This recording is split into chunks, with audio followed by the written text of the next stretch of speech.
आज हम अपने बाल्यावस्था वृद्धि और विकास वाले पेपर में अधिगम और परिपक्वता का अर्थ समझते हुए दोनों के मध्य अंतर स्पष्ट करेंगे। सबसे पहले परिपक्वता यानी जो विकास जो है वो दो कारणों से होता है, ऐसा माना गया है। एक तो परिपक्वता और दूसरा है अधिगम। इसमें सबसे पहले परिपक्वता। परिपक्वता का अर्थ बालक बाह्य तथा आंतरिक अंगों का समुचित विकास तथा वांछित शक्ति और सामर्थ्य को प्राप्त करता है। यानी जो आंतरिक बाह्य और आंतरिक अंग है उनका समुचित विकास और वांछित शक्ति और सामर्थ्य को जो प्राप्त करता है। अतः परिपक्वता का अर्थ हुआ विकास को एक निश्चित लक्ष्य की ओर ले जाना, जिसमें व्यक्ति में केवल शारीरिक मानसिक दक्षताएं तथा योग्यताएं आ जाए, वह परिपक्वता कहलाती है। यानी व्यक्ति में जब शारीरिक और मानसिक क्षमताएं तथा योग्यताएं आएगी तो वह परिपक्वता कहलाएगा। जैसा कि बेरिंग लैंगफील्ड वेल्ड ने कहा है कि परिपक्वता अभिवृद्धि और विकास की वह स्थिति है जो किसी विशिष्ट व्यवहार के अधिगम हेतु आवश्यक है। यानी परिपक्वता जो है वह अभिवृद्धि और विकास की वह स्थिति है जो विशिष्ट व्यवहार के अधिगम हेतु आवश्यक है, यानी विशिष्ट व्यवहार को सीखने के लिए आवश्यक मानी गई है। उसके बाद अलेक्जेंडर के अनुसार परिपक्वता मूलतः आंतरिक संशोधन की एक प्रक्रिया है। अलेक्जेंडर ने कहा है कि परिपक्वता मूलतः आंतरिक संशोधन की एक प्रक्रिया है। इस तरह से हम कह सकते हैं कि परिपक्वता बालकों के सामान्य आचरण के उस रूप या स्तर का सूचक है जो उनकी आयु के उपयुक्त होती है। यानी जिस तरीके से उनकी आयु होती है उसी के अनुसार उनमें परिपक्वता आती है। उसके बाद है जैसे शारीरिक परिवर्तन पर शारीरिक परिवर्तन पर असंत निर्भर होती है तथा उसके साथ साथ विकसित होती है। परिपक्वता में कम से कम 3 प्रकार की स्थिति को हम देख सकते हैं। 3 प्रकार की परिपक्वता, जैसे बौद्धिक स्तर पर, सामाजिक स्तर पर, उसके बाद भावात्मक स्तर पर। यानी परिपक्वता जो है बौद्धिक रूप से, सामाजिक रूप से और भावात्मक रूप से विकसित होती है। अब है अधिगम। अधिगम यानी सीखना। अधिगम 2 शब्दों से मिला है, अधि और गम। अधि का मतलब आगे की ओर चलना, आगे की ओर, और गम का मतलब जाना। तो अधिगम का अर्थ हुआ आगे की ओर बढ़ना या आगे की ओर चलना। जैसा कि अधिगम भी विकास का एक परिचय है। जो व्यक्ति जितना सीखता है उतना ही विकसित कहा जाता है। यानी व्यक्ति जिस चीज को जितना सीखेगा उतना ही उसको विकसित कहा जाता है।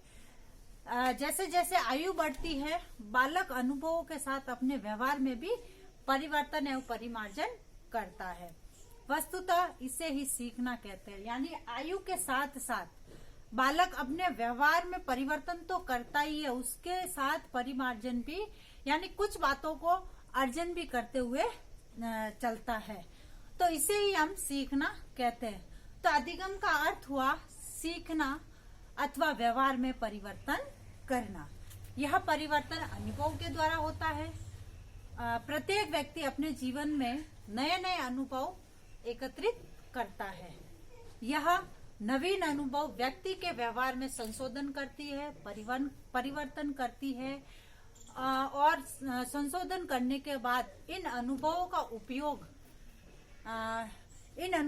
उपयोग करता है। तो वही उपयोग सीखना या अधिगम कहलाता है। अतः सीखना किसी स्थिति के प्रति सक्रिय प्रतिक्रिया है। इसलिए कहा है कि अधिगम यानी सीखना है, क्योंकि व्यक्ति एक सामाजिक प्राणी और समाज में रहते हुए वह विभिन्न प्रकार के अनुभवों को प्राप्त करता है। और जैसे जैसे कहा जाता है कि जैसे जैसे व्यक्ति की आयु बढ़ती जाती है वह अधिक से अधिक सीखने की कोशिश करता है। इस संदर्भ में वुडवर्थ ने कहा है कि सीखना विकास की प्रक्रिया व्यक्ति विकास की प्रक्रिया है, यानी सीखना विकास की प्रक्रिया माना गया है। व्यक्ति अपने जीवन में निरंतर सीखता रहता है या अधिगम करता है, यानी व्यक्ति जन्म से लेकर अंत तक अधिगम करता है या सीखता रहता है, क्योंकि ना तो सीखने की सीमा होती है और ना ही उम्र मानी जाती है। इसलिए कहा जाता है कि जैसे जैसे उम्र बढ़ती है, उम्र के साथ तजुर्बे भी बढ़ते हैं और सीखना भी बढ़ता है। जहाँ से ज्ञान प्राप्त मिलता है या जहाँ से ज्ञान प्राप्त हो जाता है, व्यक्ति वहीं से उसको इकट्ठा कर लेता है। इसलिए कहते हैं कि सीखने की कोई उम्र नहीं होती है। इसके साथ ही गेटेस और अन्य जो विद्वान थे, उन्होंने कहा कि अनुभवों द्वारा व्यवहार में होने वाला परिवर्तन अधिगम या प्रशिक्षण कहलाता है। यानी अपने अनुभवों के द्वारा जो व्यवहार में अपने जो परिवर्तन आता है, वह अधिगम या प्रशिक्षण कहलाता है। अब अधिगम और परिपक्वता के अंतर्गत अंतर, अब हम इन दोनों के मध्य अंतर देखेंगे। यानी जो अधिगम जो है वह सीखने के लिए व्यक्तियों को अनेक प्रकार की क्रियाएं करनी पड़ती है।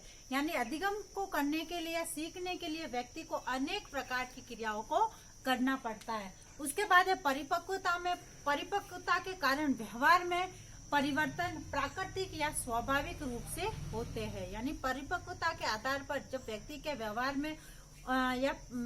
के व्यवहार में परिवर्तन या प्राकृतिक स्वभाव के कारण परिवर्तन ही परिपक्वता है। फिर सीखना प्रेरणा से प्रभावित होता है, यानी किसी से प्रेरणा लेकर जो सीखते हैं तो उससे प्रभावित होता है सीखना। उसके बाद है परिपक्वता पर प्रेरणा का कोई प्रभाव नहीं पड़ता है, यानी परिपक्वता जो है वह आयु के अनुसार आती है, उस पर प्रेरणा का कोई प्रभाव नहीं पड़ता है।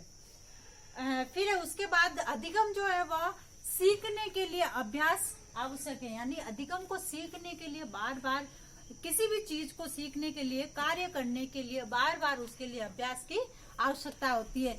किंतु परिपक्वता के लिए किसी प्रकार का अभ्यास नहीं चाहिए या किसी प्रकार के अभ्यास की आवश्यकता नहीं होती है।